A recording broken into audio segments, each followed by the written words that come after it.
อยู่ที่หาดน้ำใสนะคะ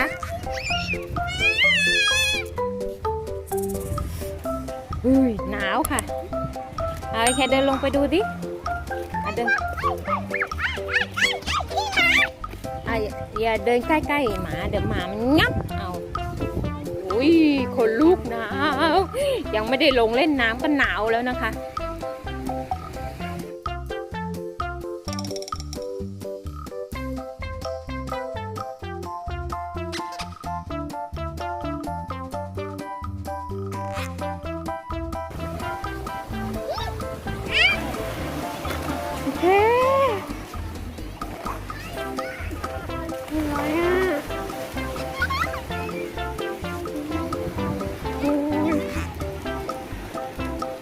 โยนไม่ได้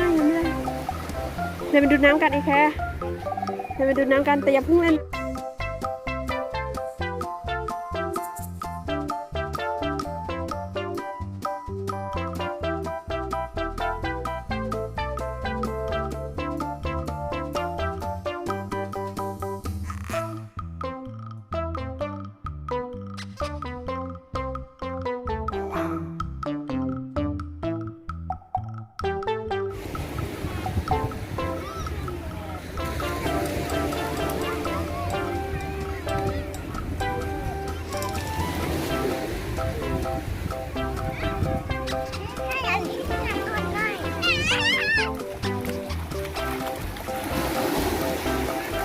ไอ้แค่นี่เ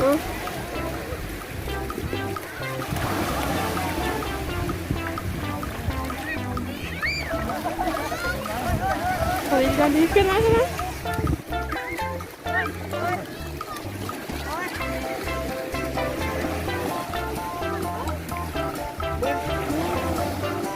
ไปไหน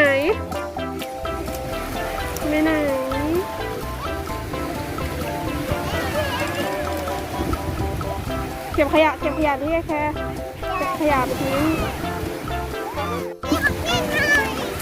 หนูเล่นน้ำก่อนเดี๋ยวให้เล่นแล้วแม่จ๋ามาก่อนเมื่อกี้แม่จ๋ามาก็บอกให้ขอแม่จ๋าไม่ขอเลย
ไอ้แค่ดูดิมาดูดิมีอะไรบ้างโอ้โหมีหอยมีปลาโลมามีดาวมีเรือนะคะวันนี้ก็อากาศมันก็จะฝนตกนิดหน่อยค่ะ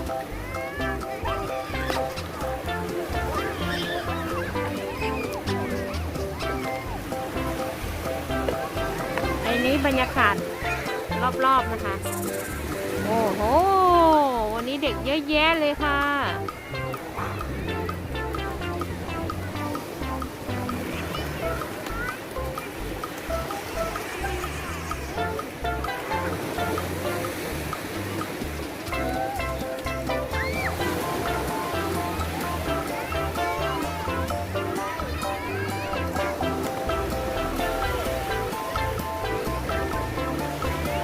ไอ้แค่สนุกไหมคะ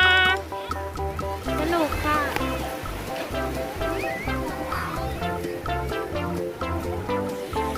นี้วันพายุเข้านะคะ มันก็เลยฝนมันก็เลยตก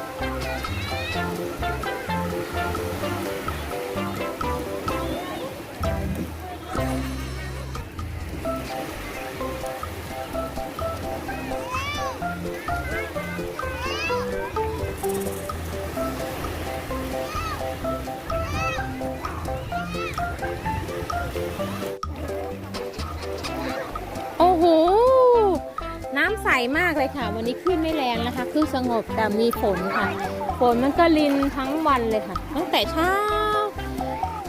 ตอนแรกคิดว่าจะลงเล่นน้ำไม่ได้ แต่เอแคไม่ยั่นค่ะ ลงเล่นน้ำได้ปกติค่ะ เอแคเก็บของเล่นค่ะ ที่หาดน้ำใสอันนี้ดีมากเลยนะคะ เพราะว่าคลื่นไม่แรง เด็กเล็กเล่นน้ำได้สบายเลยค่ะ ไม่ต้องกลัวว่าจะโดนคลื่นซัด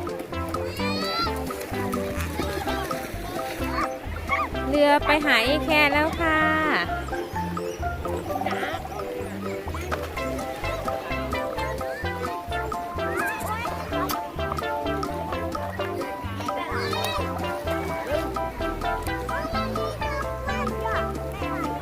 ไม่ไป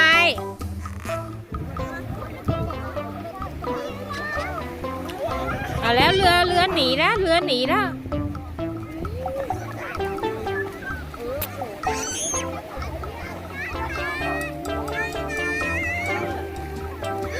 ี่แค่เอาเรือมาก่อน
อะไรลูก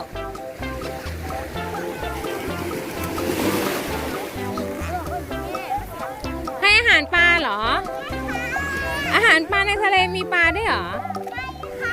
ไหนเอาปลาโชว์ให้แม่จ๋าดูสิโอ้โห